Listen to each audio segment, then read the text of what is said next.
Hey y'all, in today's TWID, Bungie is releasing what every perk on the new artifact in the final shape will be. I was extremely fortunate enough to get a sneak peek of said artifact during an event where I played pre-release final shape. Now that today's TWID is revealing the artifact, I can release today's video talking about each mod. Take note, by the way, this was not a grinding event per se. I don't have numbers and data for each mod. I'm out here speculating just like all of you. But yeah, let's go through the artifact one perk at a time. In column 1, we got your usual anti-champion weapon mods: anti-barrier pulse rifle, unstoppable sidearm, unstoppable scout rifle, overload hand cannon, and anti-barrier SMG. Not bad. I'm not really a fan of unstoppable sidearm as a mod, but at least we have scout rifle there as a more ranged option. With the new weapon buffs coming in the final shape, I intend to get a lot of mileage out of anti-barrier pulse rifle. Moving on to column 2, we have logic reductor. Weapons with the radiolaria transposer origin perk deal increased damage to Vex. Extends the duration of the radiolaria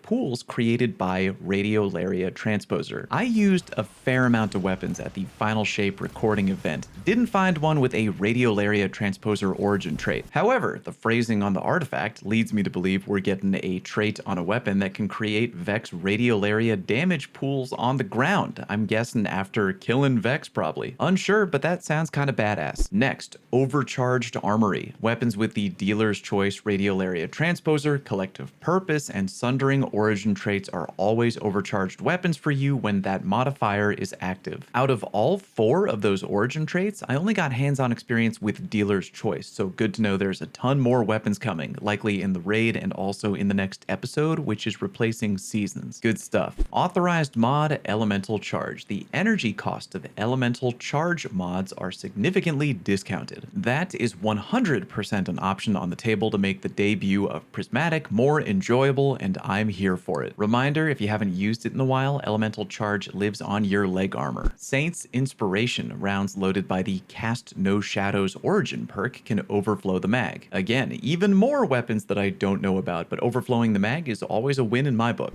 Final perk in column 2, winning hand. When using weapons with the dealer's choice origin trait, remember that would be a lot of the weapons from the Pale Heart. Combatant precision final blows or rapidly defeating combatants cause the target to explode, dealing solar damage to nearby combatants. Translation, we have Sunshot at home. Having several equipped weapons with the dealer's choice origin trait improves the effect of the explosion. Nice. Seems like a good way to both make prismatic build crafting easier and also encourage players to use the Pale Heart weapons. Very straightforward. In column 3, elemental siphon. Rapid final blows with a kinetic weapon or a weapon matching your equipped super create an elemental pickup that matches your equipped super. That is going to make early prismatic build crafting just way easier. Kinetic weapons being able to spawn elemental pickups which fuel into your fragments and likely the rest of your build. That, combined with how damn good the Kvastov exotic auto rifle felt, here's hoping I just don't get flat out addicted to that artifact perk, because when they take it away, I'm probably going to be sad. Next, overload sword. I'm not really a big sword guy. I usually like things that go boom. But as you'll see with the remainder of the artifact, it feels like Bungie kinda wants us to cut things at least a little bit in the final shape. There's also a recent interview with Bungie's Chris Proctor floating around where he talks about how the DPS meta in the final shape raid might be different than what we expect. He also mentions additional sword meta options. Not entirely sure if he's referring to new swords in the sandbox or the sword-focused perks found deeper in the artifact, which we'll get to. Either way, worth keeping in mind for right now. Next, creeping chill. Stasis weapon final blows against slowed or frozen targets release a burst that slows. Hashtag Wicked Implement Gang rise up. Gigantic glow up for that exotic alone this season with that mod. Enjoy. Press the advantage. Breaking a combatant shield grants increased weapon stability, handling, and reload speed. Swords gain increased guard resistance. I'm assuming this is going to be a thing in PvP, which is actually quite generous depending on how good the perk is. If you enjoy PvP, remember to leave that on basically the entire season. Final mod in column 3, Threaded Blast. Destroying a tangle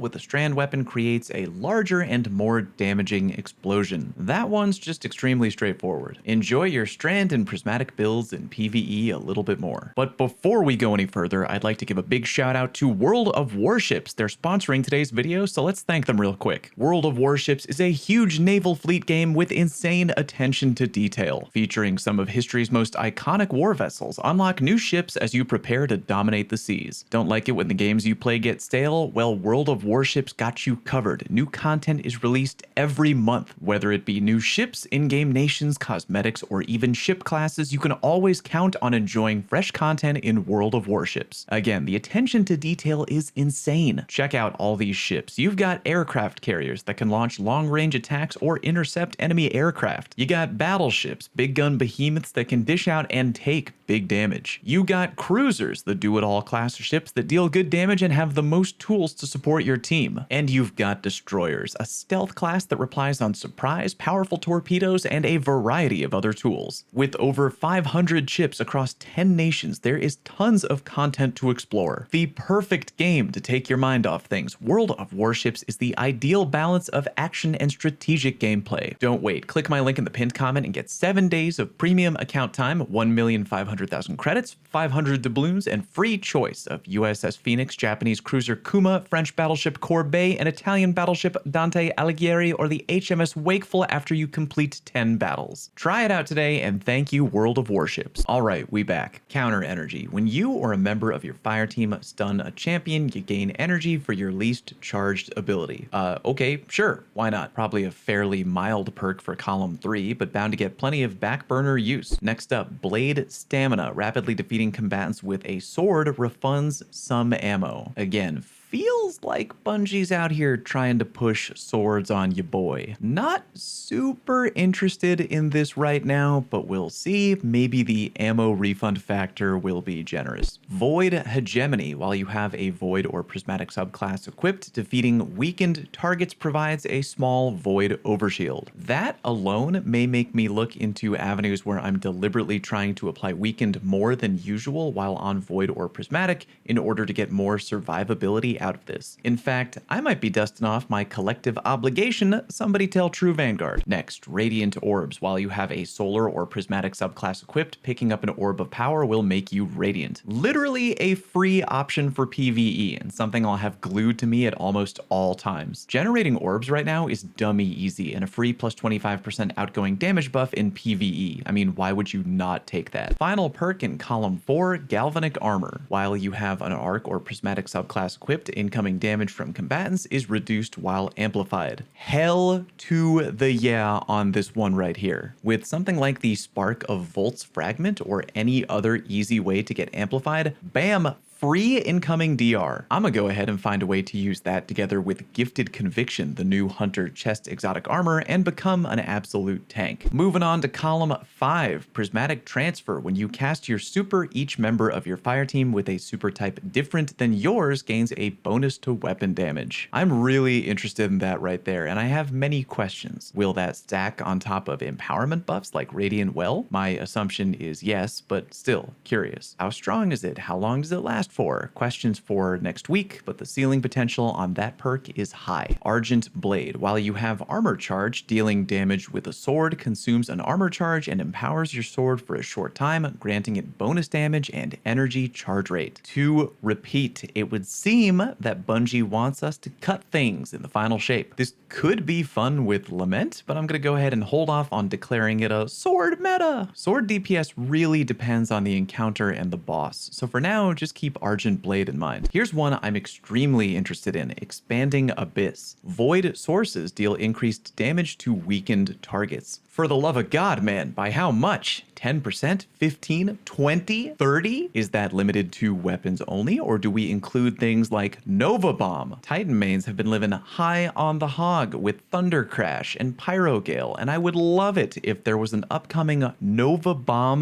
PvE meta. Either way, hope y'all got your Edge Transit GLs from Onslaught. To repeat, I'm not fully sold on the whole woo sword meta thing, but I do wonder about the combination of Argent Blade, Expanding Abyss, and Heart Shadow, which remember can apply Weaken by itself and is void. Admittedly, that could be cope, but put that on the mental back burner for right now. Next, Shield Crush. While you have Woven Mail, Frost Armor, or a Void Overshield, your melee recharges faster and deals increased damage. While you are amplified or radiant, your grenade recharges faster and deals deals increased damage. Again, I am straight up foaming at the mouth wondering what these numbers exactly will be. Stacking up melee damage as high as you can go and molly-whopping some poor dungeon boss in one hit is good old-fashioned D2 tradition, so there's certainly a lot of ceiling potential with Shield Crush. Finally, Transference. Gain increased grenade and melee damage while Transcendent. Weapon Final Blows while Transcendent. Refund light and dark energy after Transcendence ends. I mean,